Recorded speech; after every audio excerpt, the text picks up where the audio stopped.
Chris will have an opening statement, followed by Coach Fizz, and then we'll open it up for questions. Please wait for the wireless mics on either side of the room and identify yourself before asking your question. Chris? Thanks, Jason. Good afternoon. At this time, I'd like to introduce the families of our two draftees here today. To my left, and please stand, when I introduce Monica Baldwin, Wade's mother, his father, Wade Baldwin III, his stepmother, Robin Howard, and his cousin, Darius Jenkins. To my right, with the Davises, Deyonta's mother, Rhonda Davis. Rhonda, welcome to Memphis. His grandmother, Miss Bonnie Davis. The wife of his high school coach, Keisha Guy. And his high school coach from Muskegon High School in Michigan, Keith Guy. Welcome to Memphis. So we're excited today to introduce Wade Baldwin. It's the fourth, isn't it, Wade? Absolutely. Wade Baldwin the fourth, and Deyonta Dede, you like to be called, right? Davis. Two of our four picks from last night are two domestic players that we selected out of the four. Obviously, there's two international players as well. We're very excited to add these two young men to our team. They're very talented in their own right.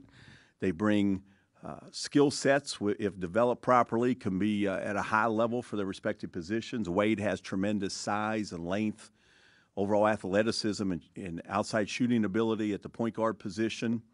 Deyonta is a potentially high-level shot blocker. As I mentioned last night, the defensive numbers for Michigan State last year are dramatically different when he was on and off the floor.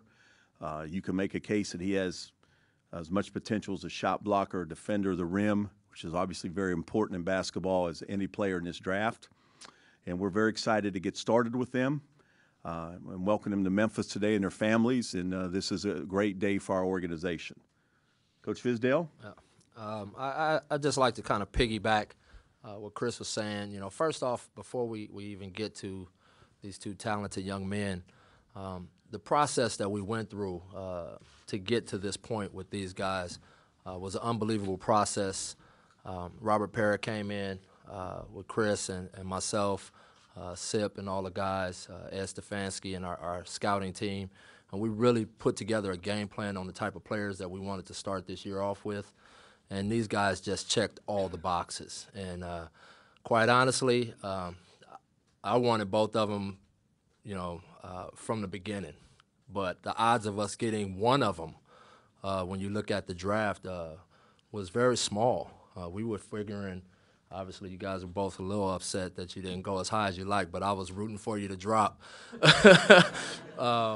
But you know, when you look at them, you know, teams are going to choose who they choose. But I know for us, these guys, they filled a lot of boxes, obviously, with the talent, the length, the high-level athleticism, two-way players. Both guys get after it on both ends of the floor, and they just really fit what we were looking for. And the process to get to that was great working with these guys in the war room, and how we really debated and went after each other and had a lot of evidence going back and forth on who we should draft, who we shouldn't draft. But at the end of the day, we came to these two guys, and I think Memphis is going to be really happy that these guys are a part of the organization. So, with that, we'll open it up for questions.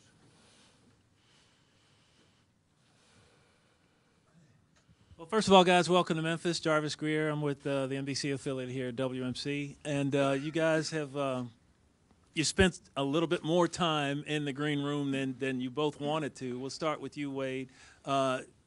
How was that experience for you, and then when you finally heard that Memphis wanted you?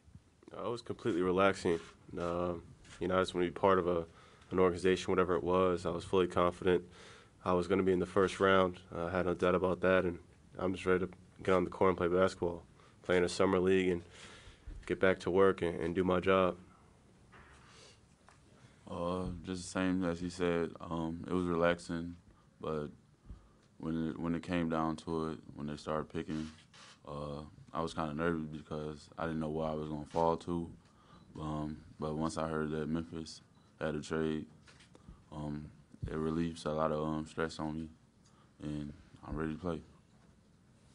Coach Fizz, can you describe for us the process now that you have these guys here, what the workout schedule is, or how do you get them integrated into your culture and into your program in advance of Summer League in Las Vegas? Well, it's going to start right away.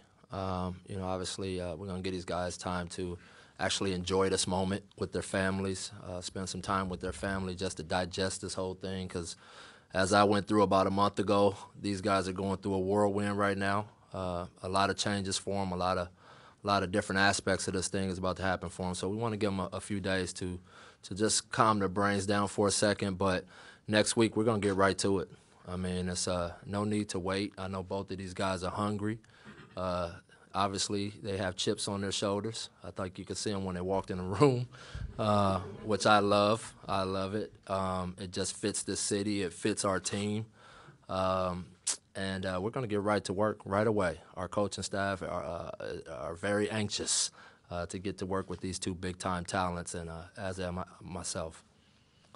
Wade, Deyonta, both of you, Coach just mentioned it about chip on your shoulder. I think, Deyonta, you mentioned it yesterday when you got interviewed. How much of that motivates you? Because even though lifelong dream has been fulfilled of being NBA guys, both of you thought you were going to go a little bit earlier. So how much will that motivate you as you start NBA careers here? It's a motivator in itself, being dropped off where, you may not have expected to go. Like I said before, it was just exciting for me to be picked. I was happy I was picked by a team, not just, what number it was. I'm glad it's here. These guys believe in me and that I can fit their system well. And, I want to play a huge role or a minor role, whatever the role may be. I want to fit it, and I want to do my job. Just like you said, the number really don't matter. Just how you come out and play. And I'm here to prove to people that I belongs here and I'm ready to play. For Deyonta, where did you? I know you can't get too caught up in it, but where did you start? Where did you think you were going to go? And at what point did you start saying, "Whoa, what's happening here?" And then, how much of a relief was it when the Grizzlies finally called your name? Well, I thought that I was going to be, in the top 12, but it just didn't happen. And, I mean, things happen for a reason, and I'm glad to be here.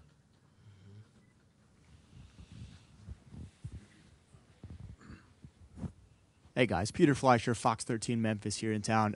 We can start with Wade, but for both you guys, what would you describe your game as to Grizzlies fans that are excited to see you play? What kind of players are you, and what can they look forward to on the court with both of you? I first want to answer that by I'm the guy that can be used whatever. I'm a versatile guy, and whatever the coaching staff, players need me to do is what I can do.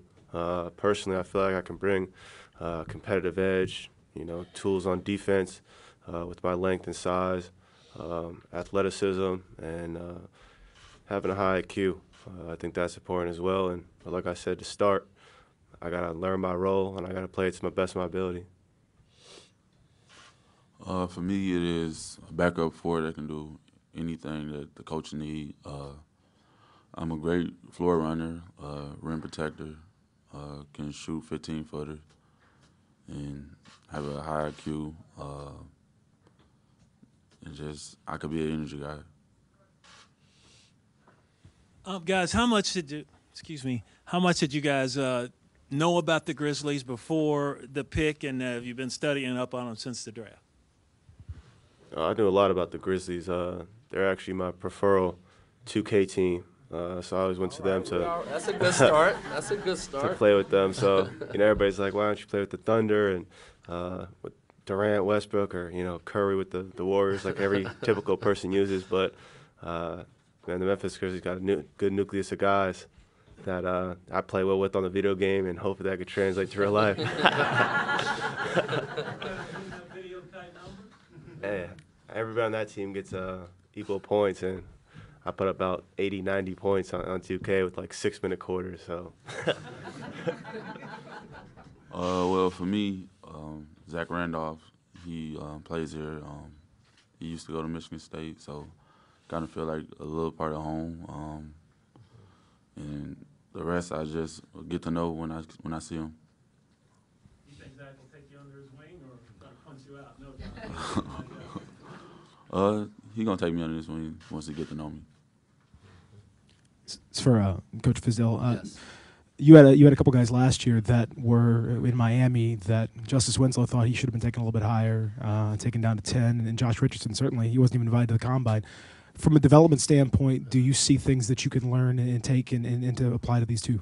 Absolutely. I have good draft karma because these big time players keep falling down to us, which is it's just very rare where that happens 2 years in a row, where you see such talents end up kind of getting passed over.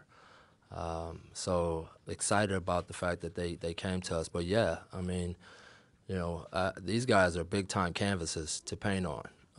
We're talking about they bring things already to the table that I won't have to teach them. The motor, the length, the competitive spirit.